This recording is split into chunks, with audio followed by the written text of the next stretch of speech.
공산주의 국가인 중국이 미국의 핵심 동맹국인 한국을 다각도로 압박하고 있다. 이는 한반도에서 미국과 중국이 대리전을 벌이고 있는 것으로 보인다. 저스트뉴스가 지난 2일 밤에, 금요일 밤에 이런 보도를 했습니다. 저스트뉴스는 미국 내에서 상당히 신뢰받는 보수 매체입니다. 저희 뉴스앤포스트처럼요, 웹사이트로도 뉴스를 제공을 하고 있고 TV 방송국도 운영을 하고 있습니다. 예, 아메리카 보이스 프로그램들, 그리고 존 솔로몬 리포트 같은 경우에는 상당히 인지도가 높은 프로그램으로 지금 인정을 받고 있습니다.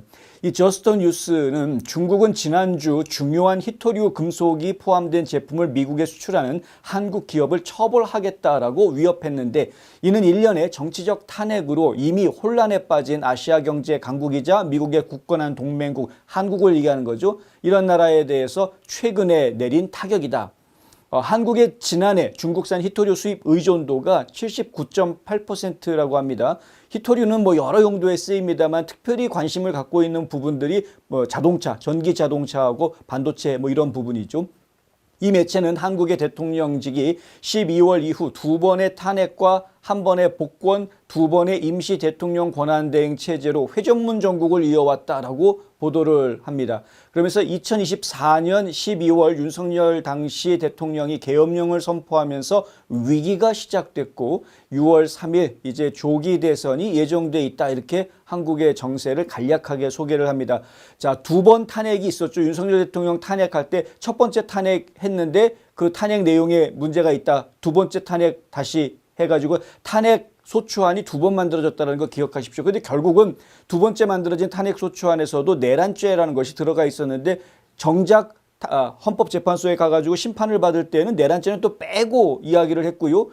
본인들이 이 더불어민주당 사람들이 한 행동을 보십시오. 분명히 내란죄를 집어넣어가지고 탄핵소추안을 통과시켜 놓고 나서 기껏 한다는 이야기가 재판받을 때는 내란죄를 빼고, 그리고 결국 지금 모든 윤석열 전 대통령뿐만이 아니라 윤 대통령을 지지하고 있는 모든 사람들을 다 싸잡아가지고 내란 세력이라고 지금 부르고 있고 계속해서 지금 수사하고 감옥에 집어넣겠다라는 기세로 움직이고 있는 걸 보고 있습니다. 내란은 탄핵용 도구였는데, 내란이란 단어는, 근데 실제 탄핵 심판에서는 내란을 빼고, 그리고 정작 말을 할 때에는 내란 세력, 내란 주동자, 내란 공범, 이런 식으로 내란이란 단어를 계속 쓰고 있습니다. 앞뒤가 전혀 안 맞는 거죠. 이렇게 앞뒤가 전혀 안 맞는 이야기들이 대한민국 땅에서 막 나오고 있는데 그것을 아무렇지도 않게 마구 쓰고 있다는 것이 저는 너무 막 화가 나는 상황이다라는 거죠. 근데 이걸 지금 미국에 있는 언론이 지켜보았을 때 이건 철저하게 중국의 사주를 받아서 이런 일이 벌어지고 있는 거다라고 보고 있는 겁니다. 한국의 대통령 탄핵도 중국의 압박으로 보고 있습니다. 자, 저스트뉴스는 이렇게 보도합니다. 중국은 탄핵 위기를 악용해 중국 공산당이 운영하는 국가가 한국을 미국으로부터 더 멀리, 그리고 중국과 더 가깝게 만들고 싶다는 미묘하고 노골적인 신호를 보냈다. 중국 공산당이 이용하고 있는 나라, 이미 대한민국을 중국 공산당 휘하에 들어간 것처럼 이야기를 하려고 합니다. 시진핑 중국 국가주석은 올해 경주에서 열리는 아시아태평양 경제협력체, 이른바 에이펙 정상회의에 참석하는 것을 진지하게 고려하고 있다라고 말을 한 적이 있습니다. 우원식이 시진핑 만나러 갔을 때 그런 말이 나왔습니다. 이는 중국 국가 원수가 10여 년 만에 한국을 처음으로 방문하는 그러한 것이 될 수도 있는 겁니다. 아니 중국 국가 원수 못 모셔와서 안달이 나 있는 겁니까? 한국 정부가? 말도 안 되는 지금 이야기들이 나오고 있는 거죠. 시진핑이 한국에 온다는데 어쩌고저쩌고, 그게 어쨌다는 겁니까? 그게 뭐가 대수입니까? 솔직하게 얘기해서. 중국은 한국으로부터 무역 흑자를 보고 있는 나라인데, 한국은 중국에다가 무역 적자를 보고 있는 상황인데, 한국에 와서 돈 벌어 가는 나라의 국가 원수가 자기네들한테 돈 벌어주고 있는 한국이란 나라에 찾아오는데, 그게 한국에서 뭡니까? 그게 왜 호들갑을 떨어야 될 이슈가 되느냐 이거죠. 이 행사에는 트럼프 대통령도 참석할 예정입니다. 트럼프 대통령이 오는 거에 대해서는 호들갑을 떨 필요가 있죠. 왜냐하면 한국은 미국으로부터 엄청나게 지금 무역 수지 흑자를 보고 있지 않습니까? 그러니까 한국에다가 엄청난 돈벌이를 해주고 있는 미국이라는 나라한테 당연히 한국은 신경을 쓸 수밖에 없는 거 아닌가요? 네. 당연한 겁니다. 근데 중요한 거는 이제 경주에서 미중 정상회담이 성사되는 것 아니냐 뭐 이런 이야기가 나오고 있는 상황. 상당히 상징적인 그런 만남이 될 가능성이 큽니다. 중국과 미국 모두가 다 이 한국과의 관계를 중요하게 생각하고 있고 어떻게 해서든 한국을 자기 편으로 끌어들이려고 하는 그러한 세계 G2 세력이기 때문에 이러한 국가들의 원수들이 한국에서 만난다. 빅토리아 콘츠 전 트럼프 국가안보 부보좌관은 중국이 탄핵 위기를 유리하게 이용하기 위해서 여러 가지 방법을 동원하고 있다고 이야기합니다. 그녀는 지난 2일 팟캐스트 존 솔로몬 리포트에 출연해서요. 중국이 한반도에서 훨씬 더 공격적인 역할을 하려 하고 있다. 북쪽뿐만 아니라 이제는 남쪽까지 침투하고 있다고 생각한다. 이런 말을 합니다. 이제 한반도 전문가들마다 생각이 조금씩은 다르겠지만 일반적인 견해는 무엇이냐면 중국이 한반도를 완전히 통째로 삼키려고 하는 북한 남한 다 통틀어서 중국이 삼키려고 하는 그 야욕을 항상 가지고 있다는 점에는 다 같이 똑같은 의견을 보여주고 있습니다. 그리고 우리는 정치적 혼란을 겪었다. 불과 몇 달 전만 해도 아무렇지도 않은 것처럼 보였던 계엄령이 선포된 걸 기억할 거다. 이렇게 이야기를 합니다. 자, 처음 계엄령이 선포됐을 때 계엄령 선포되자마자 몇 시간, 정말 2-3시간 만에 다시 계엄령을 해제하는 이러한 모습을 보았습니다. 정말 아무것도 아니었습니다. 정말 아무것도 아니었습니다. 그냥 하룻밤 사이에 벌어졌던 해프닝이었습니다. 그런데 그게 그냥 그 하룻밤 해프닝으로 끝나지를 않았습니다. 정치계의 소용돌이가 치기 시작해서 탄핵 정국으로 이어지게 된 거죠. 하지만 이런 혼란은 조성하고 좌파 후보, 덜 친미적인 후보를 당선시키려는 중국의 계획이었던 것 같다. 이렇게 이야기를 합니다. 자, 이재명이를 혹은 이재명이 아니더라도 친중 인사를 한국의 대통령으로 세우기 위해서 중국이 작전을 펼친 것 같다. 이렇게 분석을 하는 거죠. 지난 하루 정도 동안에 중국이 군사활동, 특히 한국 주변에서 해군 훈련을 강화하고 있다는 보도가 나왔다. 그래서 그들은 정말로 긴장을 고조시키고 이 지역의 주요 미국 동맹국을 혼란에 빠뜨리려 하고 있다고 생각한다. 이렇게 이야기합니다. 뭐 당연한 분석 아닙니까? 무역 의존도가 높은 한국의 경제는 이미 2025년 들어서 수출이 급격히 감소하고 있는데요. 미국의 자동차 25% 관세 부과 이 부분이 이제 상당히 영향을 주게 될 것으로 지금 보여지고 있고 이미 4월에 자동차 수출 부분 크게 둔화돼서 더욱 복잡한 양상을 보이고 있는 상황이다. 그러니까 중국이 지금 한국을 압박하고 조이고 있는 상황에서 먹으려고 하는 상황에서 미국도 공교롭게 관세를 부과하면서 한국을 좀 힘들게 하고 있는 이러한 상황에 지금 처해져 있다. 이런 것이죠. 도널드 트럼프 대통령은 미국에서 생산된 자동차에 대한 관세를 적어도 부분적으로는 완화했지만 이것은 기껏해야 미국에서 판매되는 자동차 가치의 70%에 대해서 25%의 관세를 여전히 부과하는 한국으로서는 부분적인 완화일 뿐이다. 자동차 관세 문제, 자동차 업계에 주는 영향이 당장은 크지는 않을 것이다. 라는 그래서 한숨 돌렸다. 이런 표현들이 나오기는 했습니다. 하지만 여전히 한국 자동차 업계들 부담이 되는 거는 분명한 사실이다 이거죠. 선출된 국가 원수가 없는 한국, 지금 대한민국 대통령 없는 상태죠.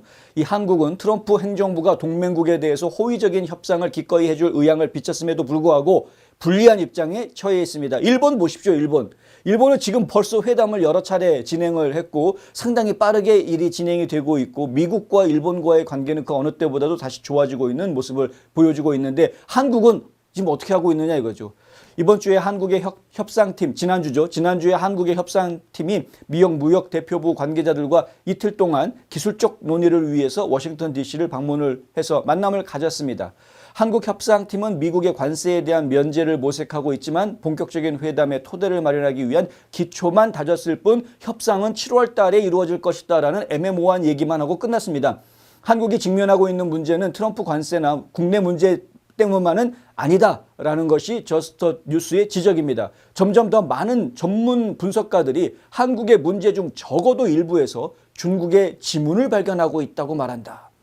중국의 흔적이 나타나고 있다. 한국의 문제는 중국발이다. 이런 이야기를 하는 겁니다. 저스트 뉴스는 한국과 중국의 관계가 긴장될수록 중국이 이득을 볼 것이라는데 의심의 여지가 없다라고 단정합니다. 런던의 정책연구소 체럼 하우스는 이달 초에 한국의 국내 및 글로벌 환경의 변화는 중국에서도 주목하지 않을 수 없을 것이라며 중국은 이러한 상황을 유리하게 이용하려 할 것이라고 결론 지은 바 있습니다. 당연하죠.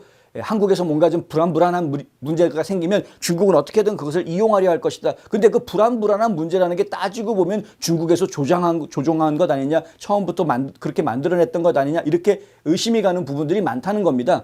사실은 한국 내에 있는 친중 인사들, 친북 인사들이 이러한 불안감을 만들어내는 것도 사실입니다.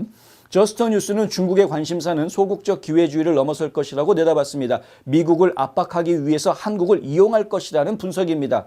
결국 한국을 친중 세력으로 자기네 진영으로 끌어들이면서 미국과 한국 간의 한미 동맹을 약화시키려고 하는 것이 중국의 진짜 목표다라고 이야기하는 겁니다. 워싱턴에 본사를 두고 있는 중동연구소 MEMRI는요. 4월 초에 윤석열 대통령 탄핵에 대한 중국의 열광, 중국 아주 윤석열 탄핵됐다고 했는데 중국이 되게 좋아했습니다. 주한미군 2만 9천여 명에 대한 한국 내 대중의 지지 약화, 광범위한 반미 정서 조장 등이 모두 중국의 장기 전략의 핵심 요소라고 불리는 것의 일부다라고 설명을 합니다. 이미 중국은 한국을 향해서 초한전을 벌이고 있는 상태입니다. 이러한 상황은 중국이 여러 영역에 걸쳐서 한국에 대한 전력적 침투와 한국의 정치적 미래를 형성할 잠재력을 반영하며 한미 동맹의 기반을 심각하게 위협하고 있는 것이다. 이게 이제 중동연구소에서 나온 연구 분석 결과다 이거죠. 저스터 뉴스는 1950년부터 공식적으로 3년 동안 지속된 한국전쟁이 미국과 중국의 이데올로기가 한반도에서 충돌한 대리전이었다라고 이야기를 합니다. 한국전쟁은 미국과 중국의 이념전쟁이었다. 그게 대리전쟁이었다. 공산주의와 민주주의의 싸움이었다. 그런데 1953년 휴전이 협정이 됐지만 여전히 전쟁이 지금 계속 진행되고 있는 거다. 한국전쟁에 총알이 주고받은 것은 70년 동안 멈췄는지 모르겠으나 한반도에서 영향력을 차지하기 위한 중국과 미국의 싸움은 여전히 지금 진행되고 있다. 이렇게 결론을 내립니다. 이 보도의 가장 큰 핵심은 무엇이냐? 중국이 한국을 괴롭히고 있는데 이제는 정치적으로도 괴롭히고 있고 경제적으로 뿐만이 아니라 정치적으로도 괴롭히고 경제적으로도 괴롭히고 어떻게든 이렇게 저렇게든 한국을 괴롭혀가지고 미국하고 관계를 멀어지게 하려는 것이 궁극적인 목표다. 이 싸움은 지금 생긴 싸움이 아니고 이미 1950년 한국 전쟁 때부터 지금까지 80여 년간 계속 70년 넘게 계속 되어 온 전쟁이다 라고 이야기하고 있는 것입니다. 하루 이틀 된 싸움이 아니다. 결국 지금 미국이 한국을 놓치지 않기 위해서 무언가 조치를 취해야 할 것이다 라는 메시지가 미국 내에서도 점점점 퍼져나가고 있는 것이다 라고 보실 수가 있겠습니다. 저스터 뉴스는 저희가 계속해서 모니터링하고 있는 매체 중에 하나인데 지금 이런 식으로 중국에 의해서 한국의 정세가 크게 영향을 받고 있고 중국의 목표는 한미 간의 동맹관계를 흐릿하게 만드는 것이다 라는 아주 강력한 메시지의 보도가 나온 것은 처음 보았습니다. 지금까지는 그냥 일반적인 피상적인 보도들만 해왔는데 이번엔 지금 메시지가 강한 보도를 내놓았습니다. 저는 이것이 미국 내에서 보수주의자들이 한국을 놓치면 안 된다라는 메시지를 더 강하게 이야기하고 있는 것으로 이해하고 있습니다. 지난주에 저희가 보도해드렸던 것처럼 트럼프 대통령은 외국 내정에 간섭합니다. 안 하는 사람이 아닙니다. 필요하다라고 느끼면 얼마든지 간섭할 수 있습니다. 이미 폴란드에 그렇게 했고 영국, 독일, 프랑스, 캐나다 내정에 간섭 다 하고 있습니다. 그런데 왜 한국에는 간섭을 하지 않느냐? 자신감이 없었습니다. 트럼프 대통령한테 누가 내 편인지에 대한 확신을 준 사람이 지금 한국 내에 없었습니다. 분명하게 좀 보여주셔야 될 것 같습니다. 한국에 있는 보수 정치인들이 트럼프 정부를 향해서 본인들의 목소리를 분명하게 내주어야 하는 겁니다. 나는 당신 편입니다. 그래야 트럼프도 움직일 수 있는 힘이 있는 것 아닙니까? 지금까지 트럼프가 내정 간섭을 했던 나라들 상황을 보면은요, 전부 다 직접 그들이 트럼프를 찾아가 만나고 그들에게 트럼프에게 좀 더 친화적인 우리는 친미 국가가 될 것이고 자유민주주의를 지키기 위해서 애쓰는 사람이 될 것이다 라고 강하게 자기 자신을 어필한 사람들이 트럼프로부터 지지를 받았던 것을 기억합니다. 한국 정치인들이 지금 이 부분에 대해서 각성해야 될 필요가 있겠다라는 말씀 드립니다.